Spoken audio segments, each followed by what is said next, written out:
একটা সময় আসবে যে সময় উম্মতের দাড়ি রাখা অত সহজ হবে না, সুন্নতি কায়দায় চুল কাটা তার অত সহজ হবে না, সুন্নতি টুপি পরা তার অত সহজ হবে না, সুন্নতি জুব্বা পরা সুন্নতের পর আমল করলে তাকে ক্রিটিসাইজ করবে, ঠাট্টা করবে, ব্যঙ্গ করবে, বিদ্রুপ করবে।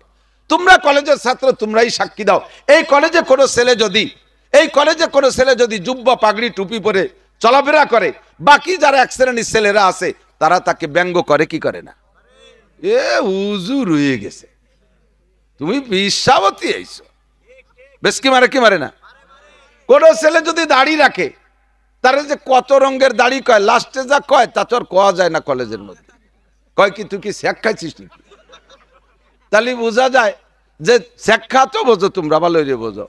প্রেম করে ব্যর্থ হলি তারে কয় শেখ খা, আর এই শেখ খাওয়ার পরে দাড়ি রাখা সুন্নাত, এর নাম হলো শেখ দাড়ি।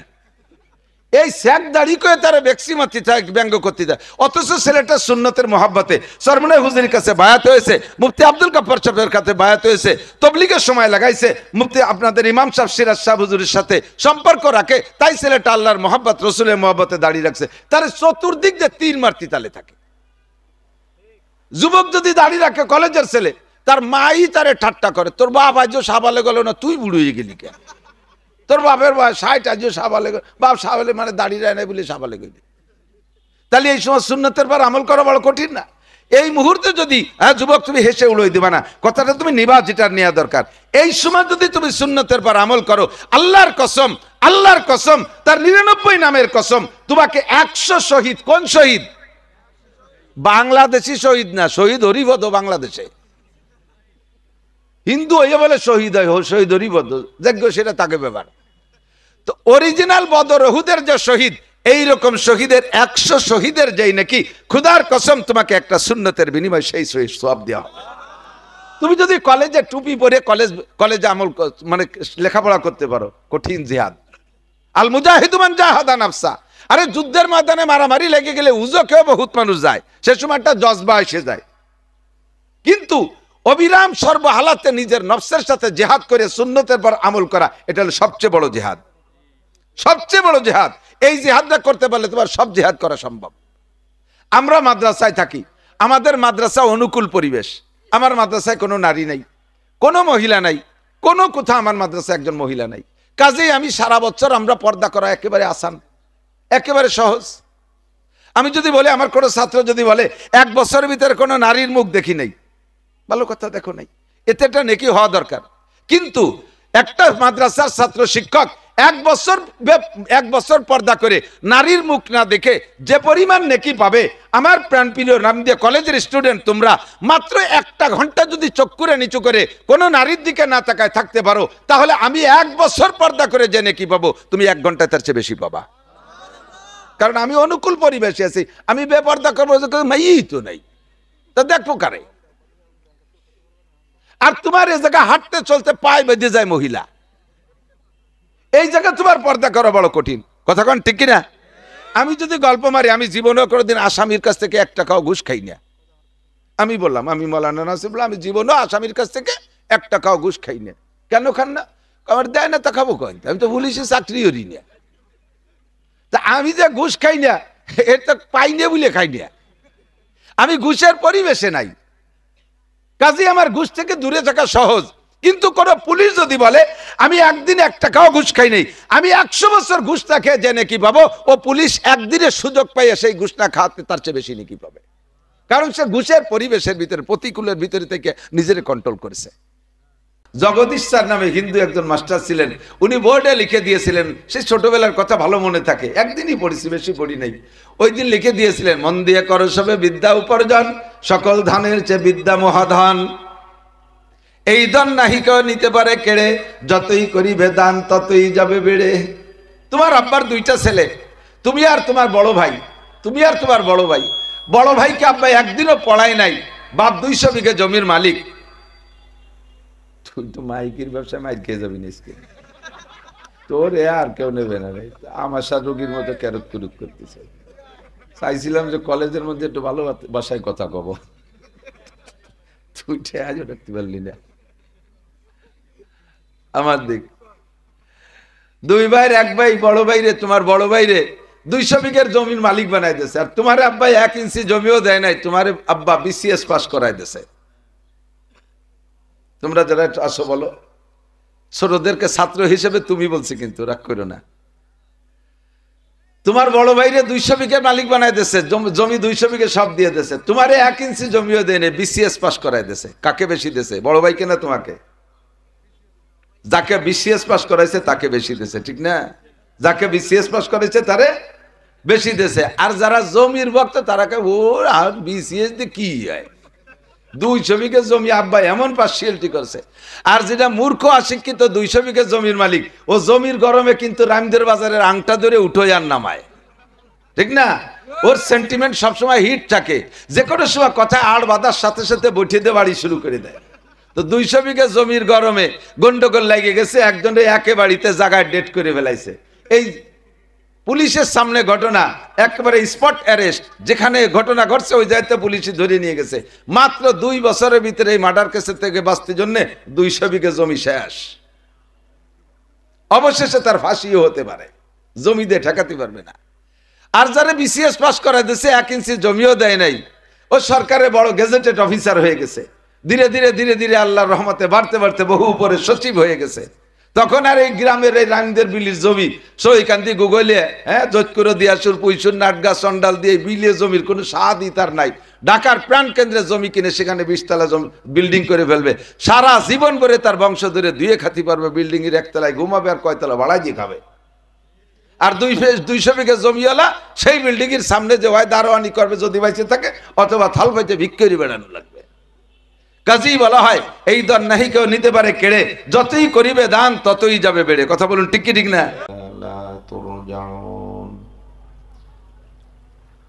ثم قال الله تعالى وما خلقت الجن والإنس إلا ليعبدون وقال تعالى ما آتاكم الرسول فخذوه وما نهاكم عنه فانتهوا وقال محمد رسول الله صلى الله عليه وسلم لا يؤمن أحدكم حتى يكون هواه تبعا لما جئت به صدق الله مولانا العظيم وصدق رسوله النبي الكريم سبحانك لا علم لنا إلا ما علمتنا إنك أنت العليم الحكيم رب اشرح لي صدري ويسر لي أمري واحلل عقدة من لساني يفقه قولي رب زدني علما اللهم بارك لنا في رجب وشعبان وبلغنا رمضان اللهم أرنا الحق حقا وارزقنا اتباعه وأرنا الباطل باطلا وارزقنا اجتنابه সকলে বলি আমিন। একটু দুরূদ শরীফ পড়ি, আল্লাহর রহমত বেড়ে যাবে। আল্লাহুম্মা সাল্লি আলা মুহাম্মাদিন ওয়া আলা আলি মুহাম্মাদ কামা সাল্লাইতা আলা ইব্রাহিম وعلى آل إبراهيم إنك حميد مجيد اللهم بارك على محمد وعلى آل محمد كما باركت على إبراهيم وعلى آل إبراهيم إنك حميد مجيد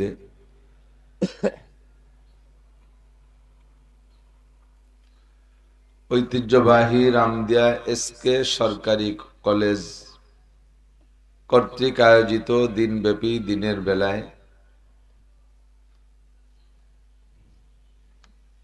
নুরানি কুরআনি জান্নাতি একটা পরিবেশ গঠন করে আল্লাহ পাক রব্বুল আলামিন আমাদেরকে উপস্থিত হওয়ার তৌফিক ইনায়াত করেছেন, এজন্য শুকর আদায় করি আলহামদুলিল্লাহ।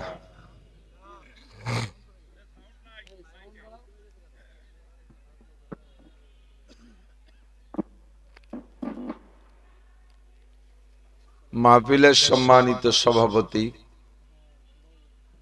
অত্র কলেজের সুযোগ্য সুদক্ষ সুযোগ্য প্রিন্সিপাল সাহেব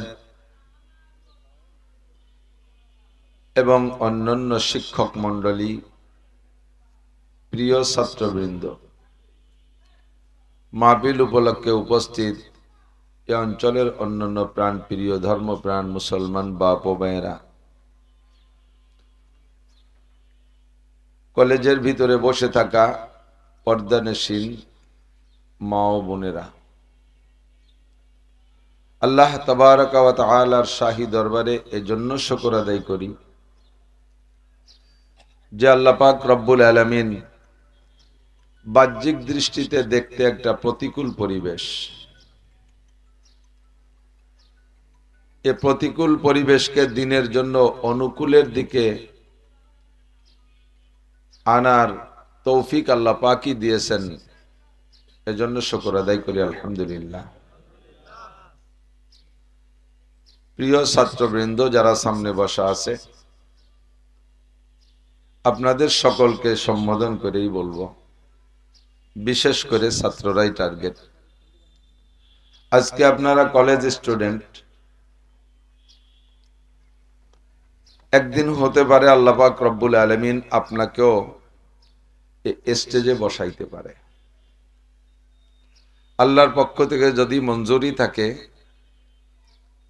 আপনি কলেজের ছাত্র হওয়া সত্ত্বেও, জেনারেল উচ্চশিক্ষায় শিক্ষিত হওয়ার পরেও আল্লাহ পাক যদি আপনাকে দ্বীনের দায়ী হিসেবে পছন্দ করেন, তাহলে যে কোনোভাবে টান দিয়ে এনে পরিমাণ মতো যোগ্যতা দিয়ে আল্লাহ তাআলা চেয়ারে বসাইতে পারে।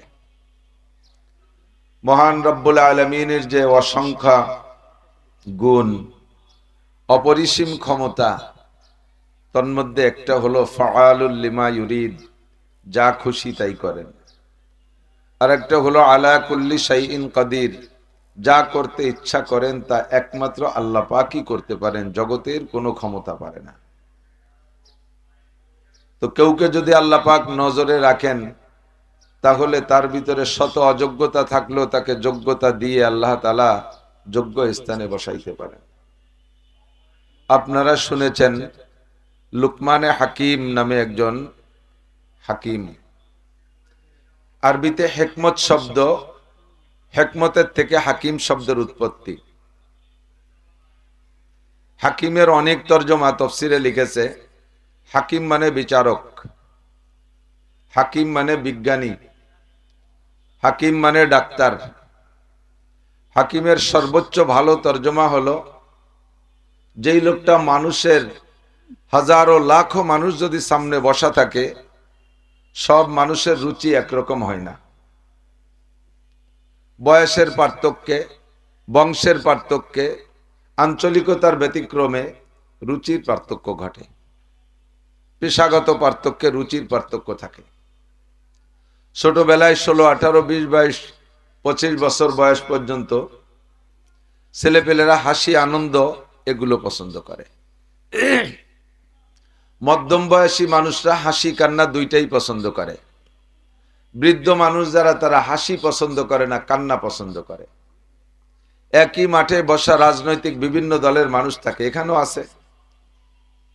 আওয়ামী লীগ, বিএনপি, জামাত, জাতীয় পার্টি, ইসলামী অন্যান্য দল যারা আছে, প্রত্যেকেরই যার যার দলীয় একটা রুচি আছে। যারা আওয়ামী লীগ সমর্থন করে, তারা বক্তারা যদি আওয়ামী লীগ পছন্দের কোনো কথা বলে এটা খুব খুশি হয়, পাশে বিএনপি এলা অখুশি হয়। আবার বিএনপির পক্ষে কথা হইলে আমলি গেলারা অখুশি হয়, জামাতের পক্ষে হইলে দুই দল অখুশি হয়, ওই দুই দলরে গালাগালি করলে জামাত খুশি হয়। এই যে রুচির পার্থক্য, হাজারো লাখো মানুষের লাখো প্রকারের রুচি। তো হাকিম বলা হয়, হাকিমের সর্বোচ্চ তর্জমা যেটা, সবচেয়ে ভালো পছন্দনীয় তর্জমা যেটা, সেটা হলো লক্ষ মানুষও যদি মাঠে বসা থাকে, প্রত্যেকটা মানুষের রুচি তাহকিক করে, রুচি যাচাই করে, সকলের পছন্দের কথা বলে এই লক্ষ মানুষকে বসায় রাখতে পারে যে লোকটা, ওই লোকটা সবচেয়ে বড় হাকিম। আমলিগও যাবে না, বিএনপিও যাবে না, জামাত জাতীয় পার্টি কেউ যাবে না, বুড়ো গুড়ো কেউ যাবে না, সবাই বসে থাকবে। সকলের পছন্দের কথা তার থেকে আসতে থাকবে, এমন কথা বলে যে বসায় রাখতে পারে, তাকে বলে হাকিম।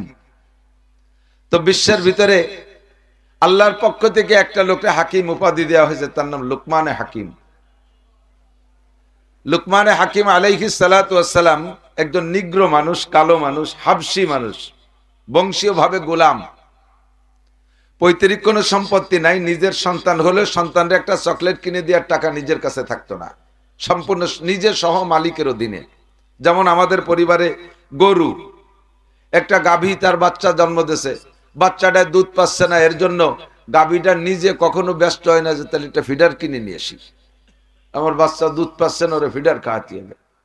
গাভীটার মাথার মধ্যে একটু চিন্তা আসে না যে এই দুধ ওর কি হলি বাচ্চায় দুধ পাবে, তাহলে আমি দেখি কোথাও কালো জিরে পাই নাকি, কালো জিরে পাইলে দুধ বেশি হয়।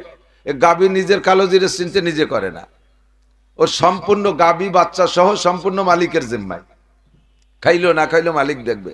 সেম গোলাম এরকমই একটা কম ছিল, একটা জাতি ছিল।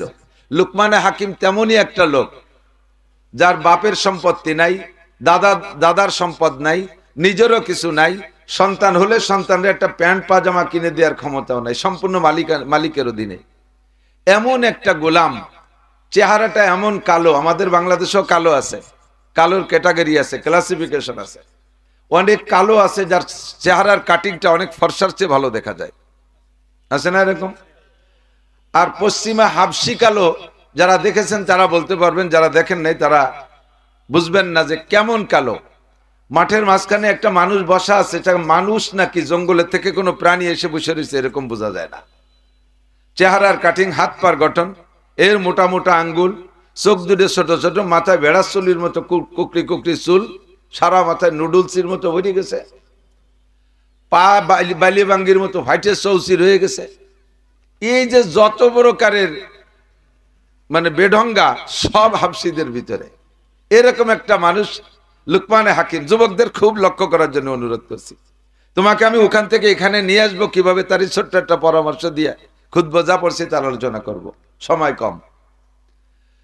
তো এই লুকমানে হাকিম আলাইহিস সালাতু ওয়াস সালাম, আল্লাহ পাক তাকে নিতে নিতে এমন একটা পর্যায়ে নিয়ে গেছে যে স্বয়ং রব্বুল আলামিন তাকে দুইটা প্রস্তাব দিয়েছে। এই ছোট, তুমি নড়াচড়া করো কে?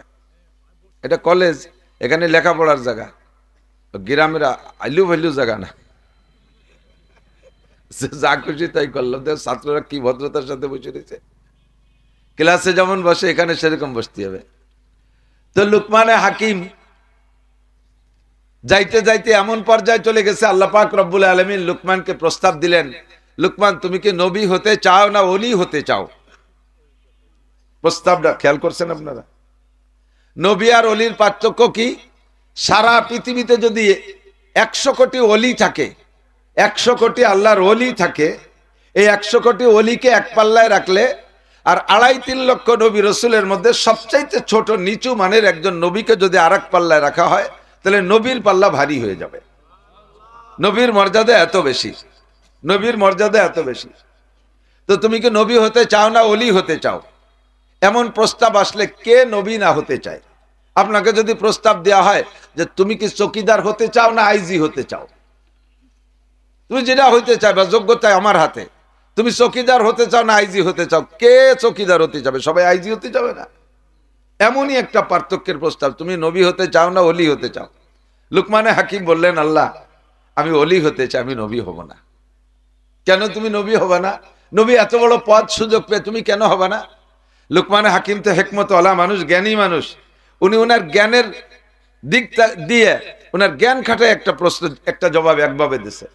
প্রথম জবাবটা হলো যে আল্লাহ, আমার জানা মতে তুমি যাদেরকে নবী বানাইছো পৃথিবীতে আমার আগে, কেউকে তুমি এভাবে প্রস্তাব দিয়ে নবী বানাও নাই। যাকে নবী বানানোর সিদ্ধান্ত নিয়েছো তাকে তুমি নবুয়তি পতাকা দিয়ে দেছো, জিবরাইলে পাঠায় দেছো, যাও আমাকে নবী বলি আসো। তুমি যদি আমাকে নবী বানাবাই তাহলে আমারে প্রস্তাব দিতে না, ডাইরেক্ট তুমি আমার কাছে কার্ড পাঠাই দিতে। তারপরে আমি তোমাকে বলবো না যে তুমি আল্লাহ আমাকে নবী বানাবে না বলে আমাকে আমার সাথে প্রতারণা করছো। তুমি যেহেতু প্রস্তাব দিয়েছো আমি গ্রহণ করলে তুমি দিবা, তবে আমি নবী হব না। এজন্য যে অলি হইলে যার যার দায়িত্ব তার তার কাছে। আমি তোমার অলি হয়ে বন্ধু হয়ে একা একা জান্নাতে যাব, উম্মতের জিম্মাদারি আমার থাকবে না। কিন্তু নবী হইলে গোটা উম্মতের জবাব আমাকে দেয়া লাগবে। কুল্লুকুম রাইন ওয়া কুল্লুকুম মাসউলুন আন রাইয়াতিহি। সাধারণ শিক্ষকরা যারা আছেন এই কলেজের যারা শিক্ষক মন্ডলী আছেন, প্রফেসর মন্ডলী আছেন, তাদের অত জবাবদিহিতা নাই যত জবাবদিহিতা আছেন প্রিন্সিপাল স্যারের। গ্রাম্যটা বাংলায় বলে সারা নৌকায় পানি নয়, ডরা খোলে জমা হয়। নৌকার পানি নয়, ওই গলার কাছে একটা তক্তা ভাইটা পানি এসে জমা হয় ডরা খোলে। যত সেচির ঘষা ওই আগা নৌকার তক্তায় খায় না, ওই ডরা খোলের তক্তারই ঘষা খাওয়া লাগে। সারা কলেজে যত ভুল চুক হবে সব জবাব প্রিন্সিপাল স্যারের দেওয়া লাগবে। আমিও মাদ্রাসার প্রিন্সিপাল, আমার মাদ্রাসার মোহতামেম। ওই ছাত্র কোনটা কোন জায়গায় অন্যায় করছে জবাব আমার দেয়া লাগে, শিক্ষক কোন জায়গা কি ভুল করছে জবাব আমার দেয়া লাগে। যদি বিচারে কাঠগড়ায় দাঁড়াইতে জেল খাটতে হলে পুলিশে আমারে নেবে, ওই শিক্ষক ছাত্ররে নেবে না। তো উম্মতে যদি কোথাও কোনো অন্যায় করে এই অন্যায়ের জবাব দেয়া লাগবে নবীর কাজে। আল্লাহ আমি এত বড় দায়িত্ব নিতে পারবো না, আমাকে তুমি ওলি বানাও। সংক্ষেপে বলছি এই কথাটা এজন্য যে উনি কত বড় মকবুল মানুষ। একজন সাধারণ গোলামের বাচ্চা গোলাম, চাকরের বাচ্চা চাকর, বংশধরে চাকর। পিছনের কথা বলতে গেলে এমন ছোট করে বলা লাগে, কিন্তু যে পর্যায়ে চলে আসছে তারপরে থেকে ভাষাগুলো ব্যবহার করা আদবের খেলাফ বলে মনে হয়। উনি এত দামি মানুষ হয়ে গেলেন। একদিন উনি এরকম লক্ষ মানুষ সামনে নিয়ে বয়ান করতেছে, তো বয়ানে এমন ভাবে বয়ান করতেছে প্রত্যেকটা কথা হেকমতে ভরা, জ্ঞানে ভরা, বিজ্ঞানে ভরা, প্রযুক্তিতে ভরা। প্রত্যেকটা মানুষ শিক্ষিত বড় বড় পণ্ডিতরা উনার এক একটা কথাকে স্বর্ণাক্ষরে লেখার মতো লিখে নিচ্ছেন। এক পর্যায়ে একটা লোক মাঠের থেকে উঠে এসে উনার কাছে এসে বসে বলতেছে, এক করে গা ঘেসে ঘেসে বসছে, আবার সাহস পাচ্ছে না কথা বলতে। একবার একটু স্কোপ নেচ্ছে কথা বলবে, মাঝে একবার প্রস্তাবও দিলেন, হুজুর কই আবার থামিয়ে গেছে, সাহস পাচ্ছে না কথা বলতে। তারপরে সাহস করে বলেই বেড়াইছে, হুজুর একটা কথা বলবো। আচ্ছা বলেন, কোনো সমস্যা নেই। না বলবো না। কই আবার নিজে চেপে গেছে, না বলবো না। তার মানে উনার পক্ষ থেকে অনুমতিটা খুব শক্তভাবে হোক তাহলে বলবো। পরে উনি বলতে না না না বলেন বলেন, কোনো সমস্যা নেই। তো বলতেছে যে হুজুর আপনি কি সেই লুকমান যে লুকমান আর আমি একসাথে অমক মালিকের ছাগল রেখে বেড়াতাম? আমি আর আপনি একসাথে অমক মালিকের ছাগলের রাখাল ছিলাম। আপনি কি সেই লুকমান নাকি? কেমন যেন মনে হয় ছোটবেলায় তো রাখালি করতাম, পরে তো আপনি বড় হয়ে গেছেন, চিনতে পারতেছি না।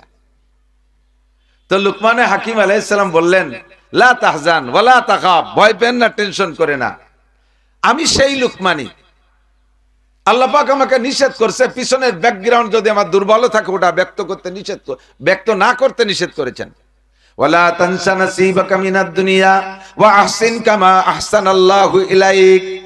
দুনিয়ায় এখন তুমি বড় হয়ে গেছো, পিছনে এক সময় ছোট ছিলে, সেই পিছনের ছোট অবস্থাটা তুমি ভুলে যেও না।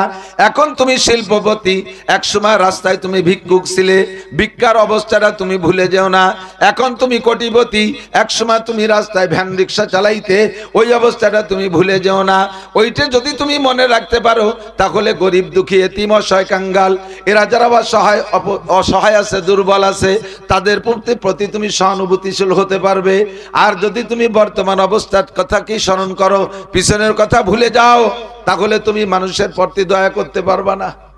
লা তানসা নাসিবাকা মিনাদ দুনিয়া। কাজে আমি পিছনের কথা ভুলি না, আমার মনে আছে আমি সেই লুকমানি। তখন এই লোকটা সুযোগ পেয়ে সাহস পেয়ে জিজ্ঞেস করলেন, তাহলে আপনি ছাগলের রাখালের থেকে এই মানুষের রাখালি করা শিখলেন কিভাবে? ছাগলের রাখাল থেকে উঠে এসে আপনি মানুষের কমান্ডারি শিখলেন কিভাবে? লুকমানে হাকিম বলতেছেন, এনিম্যান এভরিবডি, আমার প্রাণপ্রিয় যুবকরা সকলে খেয়াল করবে, মন দিয়ে করো সবে বিদ্যা উপার্জন, সকল ধনের চেয়ে বিদ্যা মহাদান। কতক্ষণ?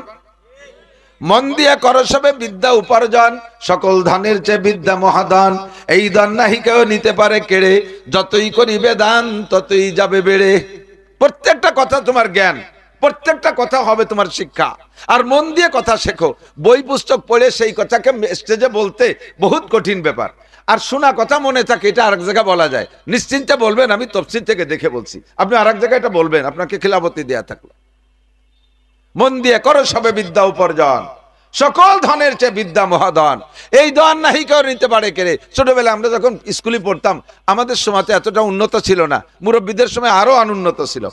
তাল পাতার পাটিতে বসতাম আর তাল পাতায় লিখতাম, যার কারণে আমাদের ওই ক্লাসে বসতাম যে পাটিতে, এজন্য আমাকে নামই ছিল পাতাড়িওয়ান।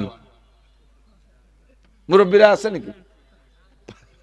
ওই যে পাতাড়িওয়ানের ছাত্র পাইছি, পাতাড়িওয়ান ছিল ক্লাসের নাম। 1-1.5 বছর পাতাড়িতে বেরিয়ে টড়িয়া, এরপরে যখন ক্লাসে উঠে ওর নাম ছিল খাতা ধরানো। খাতা ধরানো একটা খই নিয়ে যেতাম স্কুলে, যে কোরআন শরীফ ধরাতে যেমন নেয় না, ওইরকম খই বেজে গুড় দিয়ে মাখায় নিয়ে যেতাম। সারা স্কুল ভরে খই খাই, এরপরে আমাদের খাতা ধরাইতো। লুকমানে হাকিম আলাইহিস সালাতু ওয়াস সালাম শিক্ষা অর্জন করতে করতে এমন একটা মর্যাদায় চলে গেছে। তো ওই লোকটা জিজ্ঞেস করছে, ছাগলের রাখালি থেকে আপনি এখানে আসেন, আমার ছাত্ররা অনেকে পড়তে চাও না, আব্বা মাই ঠেলে ঠুলে কলেজে পাঠায়, তোমরা এখানে এসে কলেজে এসে যা খুশি তাই করে শেষ করো। আমি উভয় শিক্ষার পক্ষে। যারা মাদ্রাসায় পড়তেছে তারাও ভালো করে পড়ো, যারা স্কুল কলেজে পড়তেছো তারাও ভালো করে পড়ো, ভালো করে পড়ে বড় শিক্ষিত হও, তুমি বড় অফিসার হও, তুমি ধার্মিক একজন বড় অফিসার হও। আমাদের গোপালগঞ্জের ডিসি সাহেব, বর্তমানে গোপালগঞ্জের ডিসি সাহেব রাতের বেলা এক মসজিদে যাইয়া ফজরের নামাজ পড়ে, এক মসজিদে যাইয়া ফজরের নামাজ, বিভিন্ন মাদ্রাসায় যায় বেশি, ওই জায়গায় গাড়ি রেখে ফজরের নামাজ পড়ে মসজিদে। এই যে একটা আচরণ, এই যে একটা কাজ, এটা তো অন্য কোনো ডিসি থেকে পাইনি। এটা একটা প্রশংসা পাওয়ার মতো কাজ না? তুমি এমন একটা অফিসার হয়ে আসো, এর জন্য তুমি বড় অফিসার হও, তুমি হয়তো তোমরের মতো তুমি কাজ করো, রাতের বেলা উম্মতের খবর নাও। এটা নিতে হলে তোমাকে যোগ্যতা অর্জন করতে হবে। লুকমানে হাকিম আলাইহিস সালাতু ওয়াস সালাম বললেন, এটা প্রত্যেকটা মানুষের দ্বারা সম্ভব। ওই ছাগলের রাখালের থেকে মানুষের কমান্ডার, ছাগলের কমান্ডারি করার থেকে মানুষের কমান্ডারি করতে পারবা, ছাগলের রাখাল থেকে স্টেজে আসতে পারবা। যুবক, তুমি আমার দিকে তাকাও, তুমি এই কথাগুলো স্মরণ রাখবা। 5টা গুণ অর্জন করতে হবে, 5টা অঙ্গরে কন্ট্রোল করতে হবে। মাত্র 5টা অঙ্গ। কয়টা অঙ্গ?